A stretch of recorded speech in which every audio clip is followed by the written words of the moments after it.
Thank you very much, Dylan. Thank you. Thank you. And if anyone wants, we've got free Jaeger, right? Because I don't like responsible disclosure, but we have to do it. All right, so anyone that... Whoa, let's go straight to the end.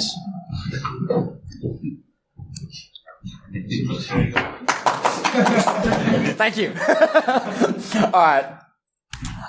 So we all like dark mode, so, let's not have some light modes on the talk, so let's turn it on, right? So special mentions to a few guys that helped me out over the, course of this time that I've been doing this. My name's Dylan Wheeler, but anyone that doesn't really know of me. I work for a company called Day After Exploits. We kind of do, responsible disclosure, regulation, the boring stuff. I'm homeless. I live out of hotels. It's pretty fun, kind of a thing you do when you work remotely. But for the talk, let's just remember I'm not a lawyer. I'm probably the last person you want to talk to when you have this much Jaeger. You don't want to have me, representing you. Terrible idea. But yeah, I'm not offering legal advice. I wouldn't go to EFF, go to lawyers, go to people that actually know what they're doing. So let's go straight into it. Types of disclosures. So we've got responsible disclosure, we've got coordinated disclosure, which is similar, very similar. Full disclosure, where you just kind of, throw it out there and hope that, things don't go wrong, which oftentimes they do. Sandbox escaper. Partial disclosure, where I've done it a few times when, people aren't really listening, the right people aren't really kind of approaching you, or you can't get a hold of them. That's where you kind of really give kind of a redacted version of your disclosure, be like, okay, well, this is an issue, I can do this. And you kind of get them involved, because either CERT will get involved and be like, this is a big problem, someone else will get involved, and that's kind of a good step forward there. Non-disclosure, 0 days, APTs, the things that you don't really want to happen, they often happen with non-disclosure. Responsive disclosure, kind of, as I was going, really, just as things kind of happen with, you approach the right people, in a sense. So you kind of, talking to the appropriate, vendors, organizations, trying to get people involved, trying to, kind of create a dialogue where you're getting involved in that sense and kind of giving them what they need to patch those issues. Full disclosure, kind of doing it without any, warning, kind of going straight into it, kind of not really giving any kind of precurse that, hey, I'm just going to drop this, which kind of causes problems. A lot of companies don't like that. Google's good for actually doing full disclosure, because they do it quite often nowadays. And then, they go, oh, it's been, 90 days. We're just going to drop this.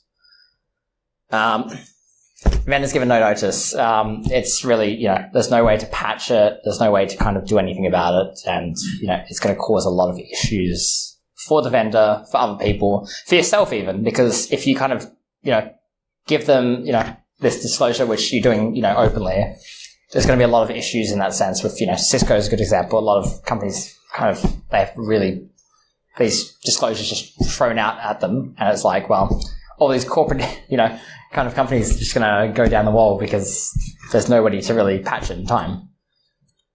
Full disclosure, right?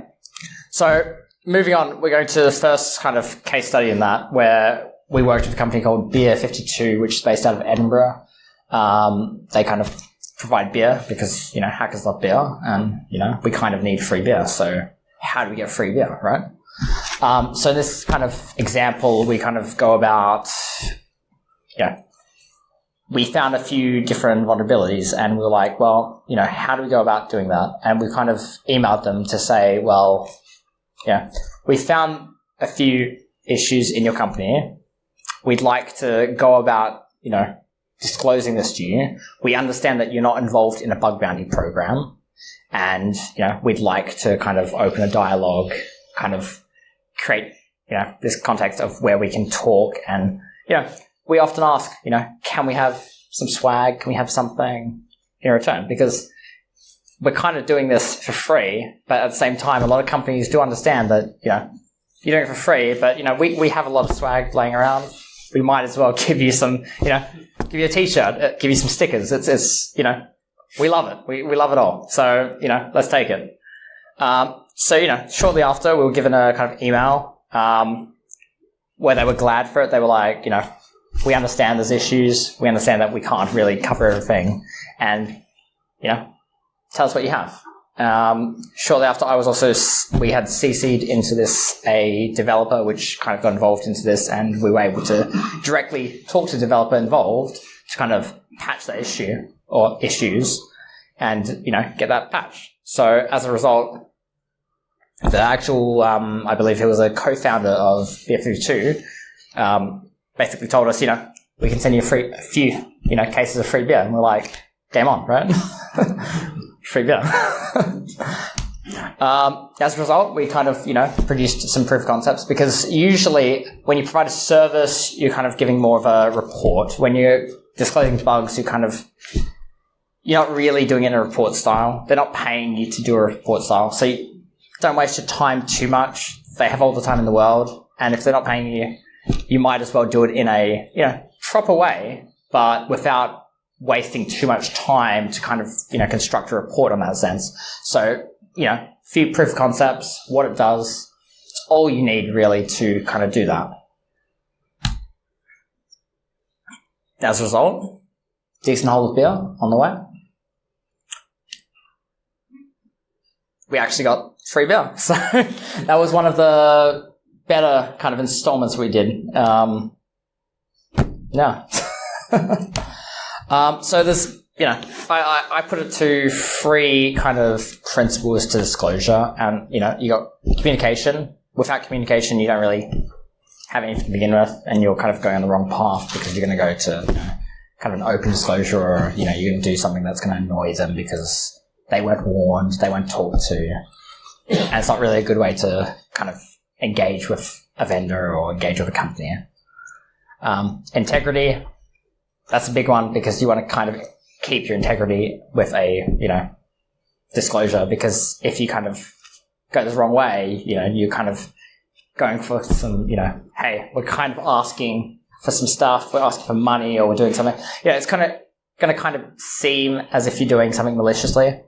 And that's why you kind of want to keep your integrity the whole way forward, even if, hey, you can send some money to another account. That, you want to keep your integrity there, where you can go, well, we didn't though. So that's why we're disclosing this. And that's really why you want integrity in this. Transparency. Always have complete logs of exactly what you've done. Every network you've touched, every subnet, everything. So just in case it goes wrong, or even if it doesn't, you want to be able to go to that company and be like, we've done this, we've done that, we've connected to these networks, we've, attached to this computer, and this is what we've done. And, when you're going for it, they really appreciate that, because it makes it easier for their job. They can look at you in logs and be like, hey, that's your host name, that's, we know what you've done. Cool. We understand that you're just disclosing it purposely, and you're not actually trying to be malicious. You're not hiding yourself through all these tunnels. Moving on to AXA. This is actually for a kind of developer for AXA, which we actually disclosed to. And we actually went about the issue was the company didn't actually have a proper presence. So we had to get a hold of their clients, which happened to be AXA was one of them. Great team. They have their own search, which is perfect. And, it helps us out a lot when we can go to a client and be like, hey, one of your developers is, kind of doing this, and we'd like to get a hold of them. And that kind of helps us, reasonably disclose these things to them.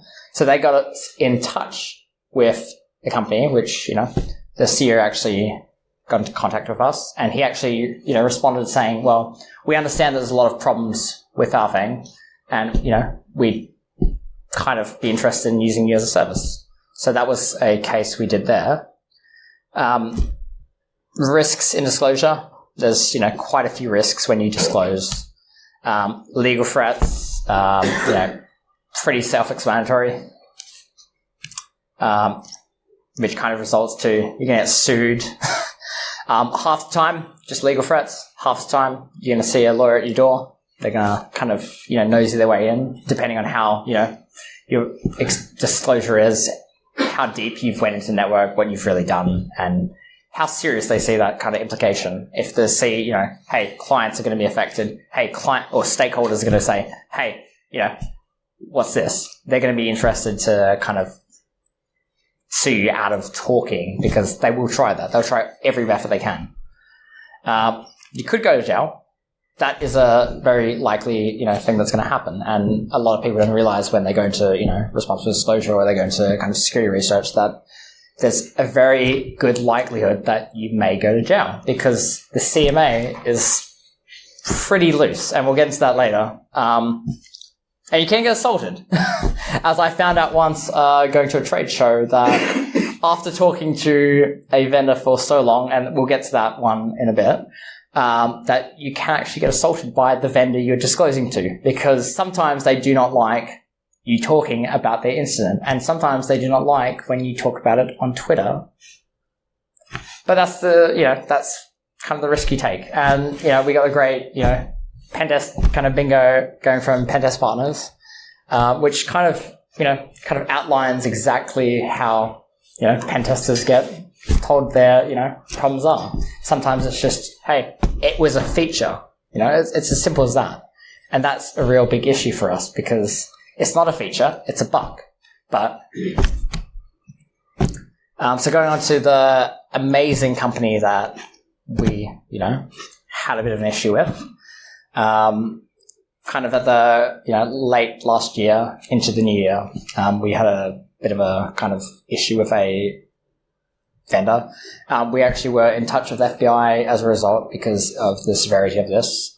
We needed to make sure that, companies and clients were aware that, hey, your, vendor's not doing anything about this. So we kind of need to make sure we have a backup plan in case someone actually realizes what's going to happen.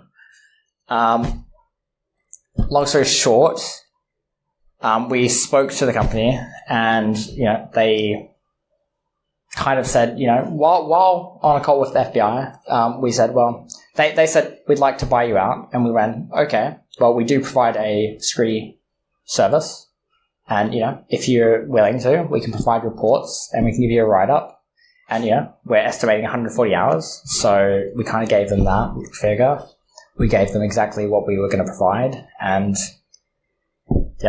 that's kind of how you normally go about your business clients. But in this sense, they actually seem to be agreeable. They went, we're going to work through the financial aspects. We're going to want you to delete anything that's, kind of incriminating for us, or that's going to kind of make us look bad. And it took quite a while. Into January, we ended up in the end. We were like, well, where's the documents? Every week it was like, well, we're ready. You're going to send us this. We're ready with our documents. When are you guys going to send us your documents? And they just kept saying, they kept putting it off. And long story short, a trap, right? So I actually went to see the client at a trade show to kind of put a face to a, email. And as a result, I was actually assaulted. And about an hour later, I was given a nice email saying, well, stuff you guys, we're going to, want you to do this, otherwise we're going to sue you. And, as anyone that's actually rehearsed in law or actually knows lawyers, you'd understand that it's not actually a proper legal threat. It was just made, it's baseless. But, it's scary to most people. It's like, well, shit, I need to lawyer up, or I need to do this and that. I'm in trouble. So we had a kind of nice kind of reply to them, which they weren't appreciative of, and they kind of went away. So it was nice there. But, it's a waste of resources for also the, security researcher, because we've put months of our effort into it and we've got no return. if anything, we've actually lost money on, our lawyers, on our kind of resources, everything. Bring it on. So, rewards to disclosure, you're going to get some swag, you can get some money, maybe it's part of bug bounty. Amazing. If it's not, you might not, you might just kind of get thank you. And that's really what you expect in this kind of job. When I was starting out, like 9 out of 10 companies would just say, well, thank you for that. We're small, or, we just don't provide this. And that's the case with most companies. So it's, it's a pick and choose. It's a kind of monopoly kind of, you're kind of gambling on the result that one company might want your services or one company might want to choose you. Legal issues, there's quite a lot of legal issues there, but the main ones are the CMA and the CFAA. And the CFAA we won't really go too much into, but CMA affects us in the UK, so we're going to go into that right now. So what is hacking? And according to the UK government, hacking is really kind of not really a good term. It's really, as long as you do anything on a computer that's kind of, and we'll go into the actual act in a second, but really it's, any computer material or anything kind of unauthorized access to computer. And they don't actually define a computer properly. And, that can be a serious issue, because when you don't define what a computer is, you're kind of looking at, hey, technology, you've kind of done something that's out of scope in the sense that, you might have just logged into a account that was already logged in and, authenticated against a default account, and that's an issue. So, as the Crown Prosecution Service they'll go through quite a lot of the law, and they'll kind of consider, was it fraud? Was it, anything that's, in their sense, kind of, a little bit descriptive, and that's kind of an issue for us. So the Computer Misuse Act really defines 4 kind of sections. It's, unauthorized access to computer material, and computer material is not defined. We don't define material itself, so it's very broad in, it could be anything. With intent, and that's a big one. If you knew what you were doing, you're actually looking at a lot more time than if you didn't. If you were just, misusing the computer, 1 to 2 years at the kind of what they're looking at, prosecuting for, and usually it's slap on the wrist. When it's with intent, you're kind of looking a bit longer. Still, you're looking at the kind of high end of 2 years, so you're not too much into it, but it's still pretty scary to think, hey, I'm going to get locked up for about a year and do like a few years, time served in that sense. Recklessness, it could be I've destroyed data, and that's really what it's looking at. It's, I've destroyed some data from the company. Doesn't matter what the data is. Could have been, cache files. It could have been anything. But you're looking at the higher end of the scope, which, we'll get into in a second.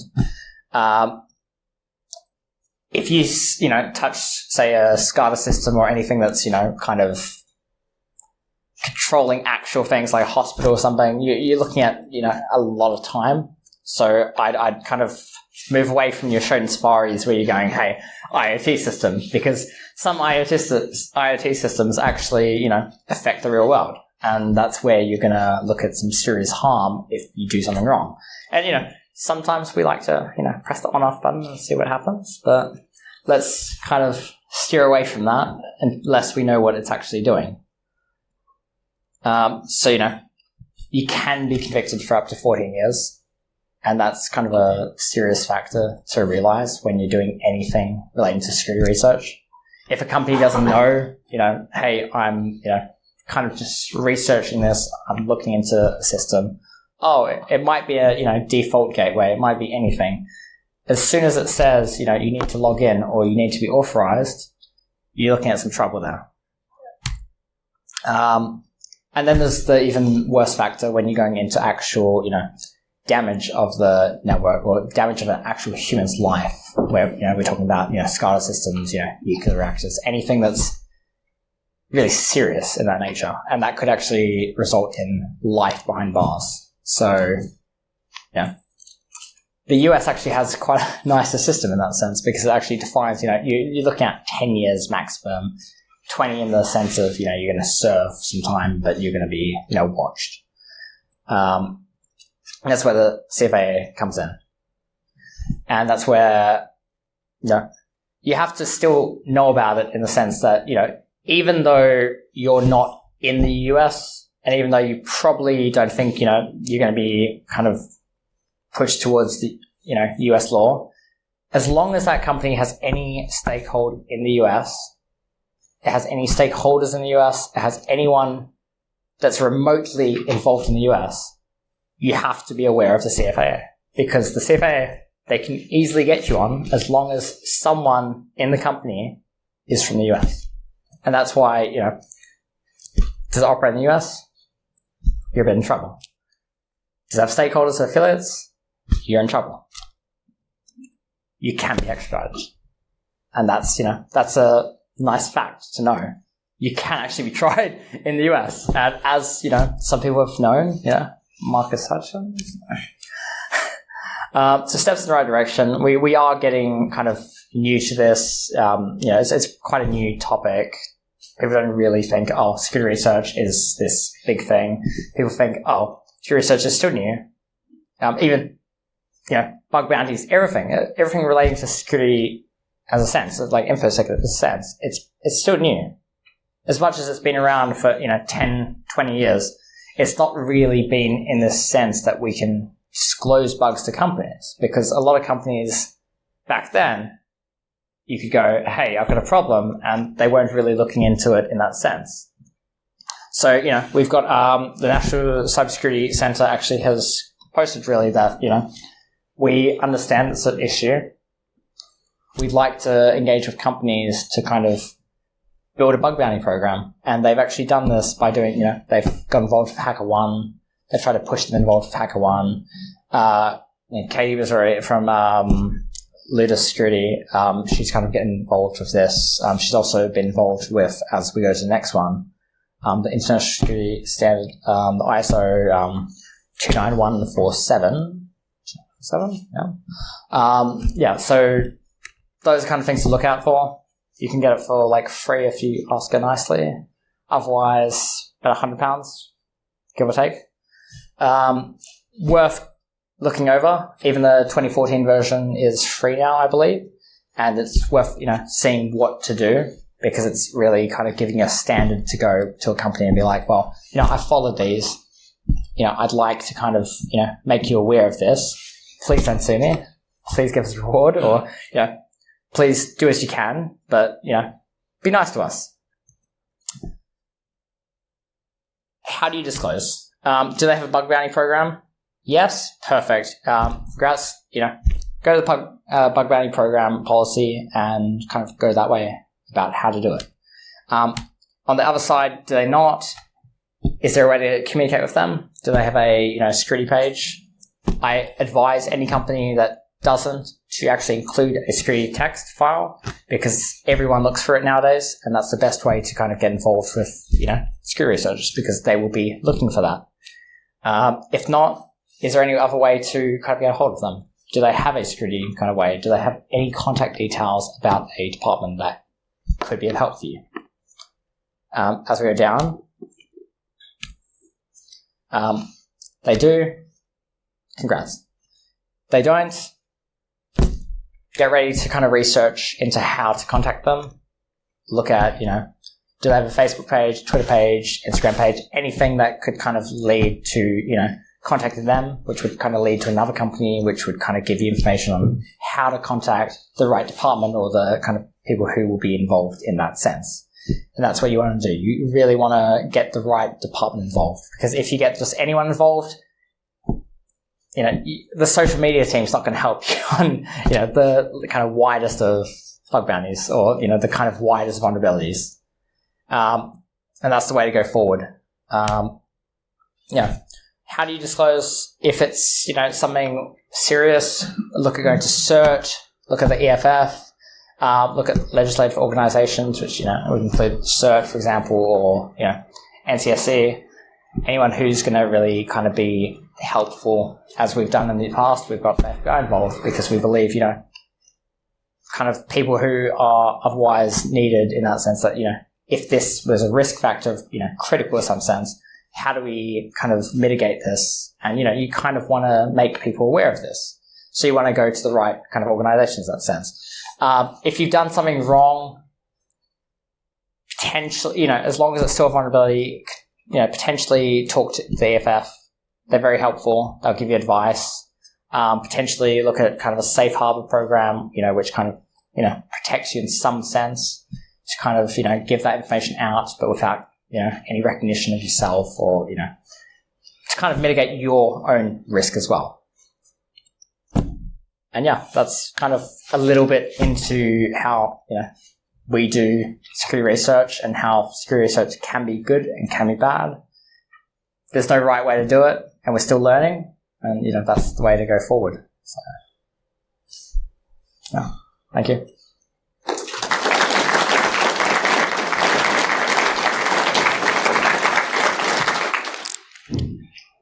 Are there any questions in the room? We've got time to take some questions. Dan, I got. Sure. So, what was the first thing that got you involved in doing essentially security research? So I started off as network engineer. I found out that I prefer, the security side of things. I actually broke into my school systems when I was younger.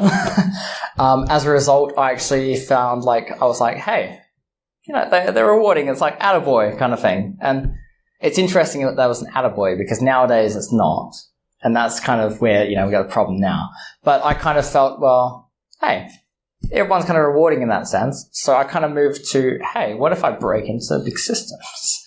So I learned that it's not all attaboy, but in the end, they will, reward you if they see necessary. And so I thought, well, it's still a good, community. You're involved in InfoSec.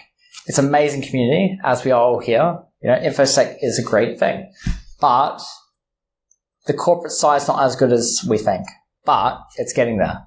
And that's why, as we progress, as the years go on, we're going to get to attaboy to everyone. But as long as you follow the rules and regulations, as we see.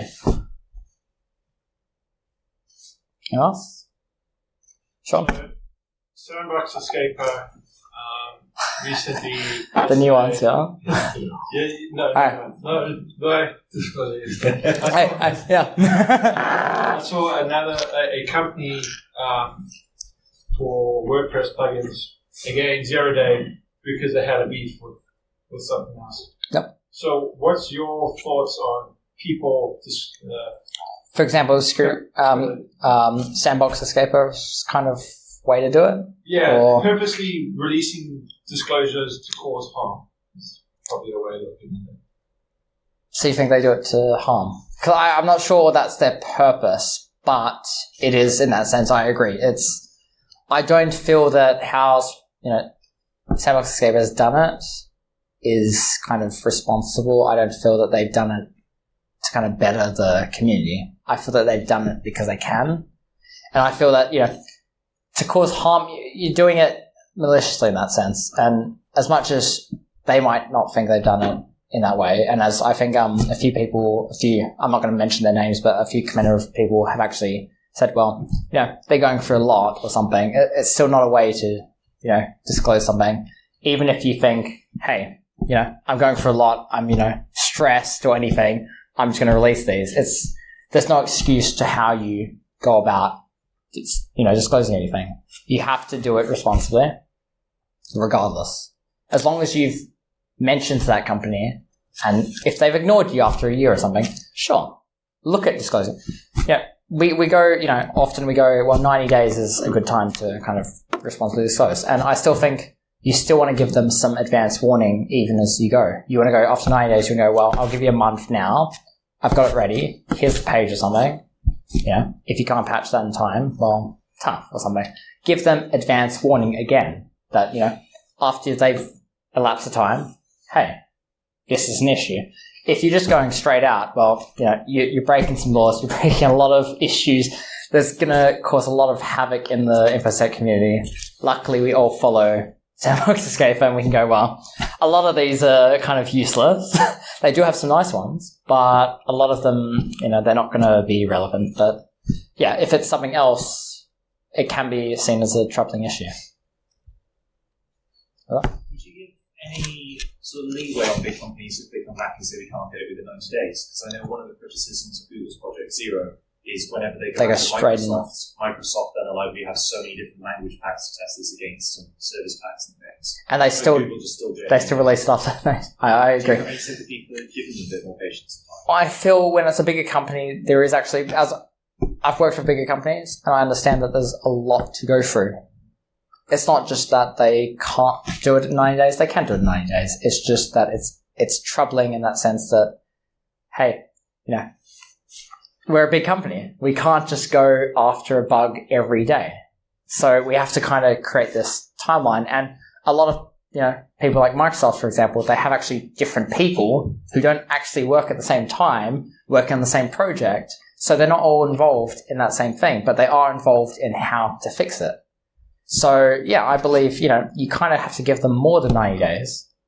And I think we're just learning how to do it still. So even though we've said 90 days is acceptable, we've kind of learned that, and I think by now we've actually learned that 90 days is still not acceptable. We probably should look at longer times. Does anyone know where 90 days came from? Was it like 10,000 steps? Is it just like a random number? Yeah, Sean? Basically.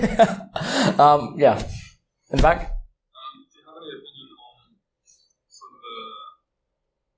Companies that purchase bugs like Verodium that have been known to not be ethical. So 0-day brokerage, kind of in that sense.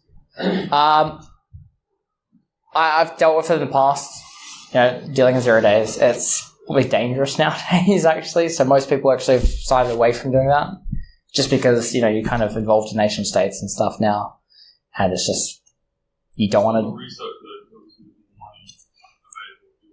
But you say that, but it's, say you sell a, Microsoft 0 day for, maybe an Office 0 day, to an East European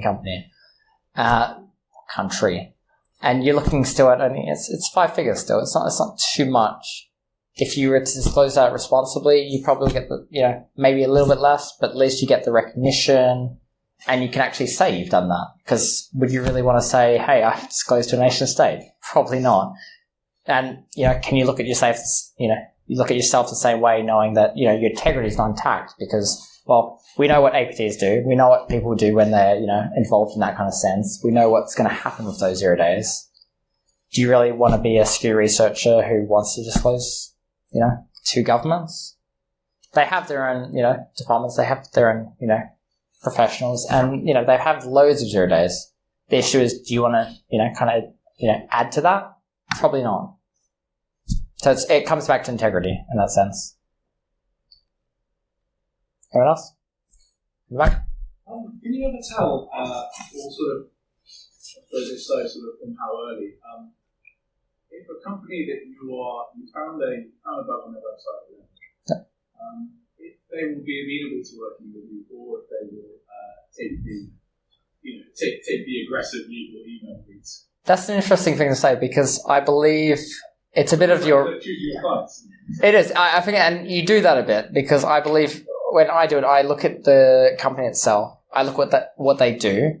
I look at their kind of founders and, their age range and I go, well, they're new to it. They're a small company, they're a startup or, they're a big company, but they're young guys or old guys. And I kind of build that kind of, Profile.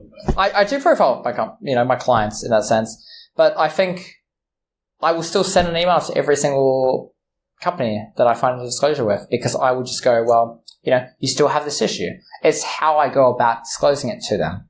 I think you kind of build a template around what that company does and you have to kind of profile that company and then go, I'm going to do it in this way because you want to make them aware in the safest way that you go, well, they're going to read this, they're 30 or they're 50 and you want to go, well, they're going to look at this and be like, oh yeah, these guys are nice chaps. They're not going to, they're not asking for money. They're not doing anything where, they feel intimidated by that sense. You don't want to make your clients feel intimidated. And that's kind of the way to do it. Hope that answers that question. I think it does. I suppose I have a follow-up, which is just sort of how in the first place how are you targeting the companies that you presumably have to choose a company before you go and find it? So we actually, in-house, we use an internal tool which we've developed, which kind of scans most of the IP ranges in the kind of, quite like Shodan, but we kind of do it in a sense where we have different services and our kind of payloads, how we go about the payloads, and we kind of get a nice list of companies. So we kind of go from those, and we kind of, it might take a year before we get to them, but it depends on the priority, what kind of issue it is, and we go from there. But for anyone that's getting involved in it, I think, just pick a company, but pick a company that's probably involved in a bug bounty, because a bug bounty is going to be, the best way to do it. Because when you're going like us, you're kind of looking for them to get you as a service. So it's actually better if you go, to a B-size or something and you go network with a company and go, well, oh yeah, we can provide this service. It's probably not good to do what we do, where you just open email, kind of like a Nigerian scammer in that sense, where you're just like, hey, we found this. Can you wire us that money? But it's not in that sense. It's much nicer, but it's more, we can provide the service. If not, we can give you our basic package. It's kind of more of a sales tactic where we have this package, but we can give you this package. And that's kind of the way that we kind of aim to do it. Right, Dylan, thank you very much.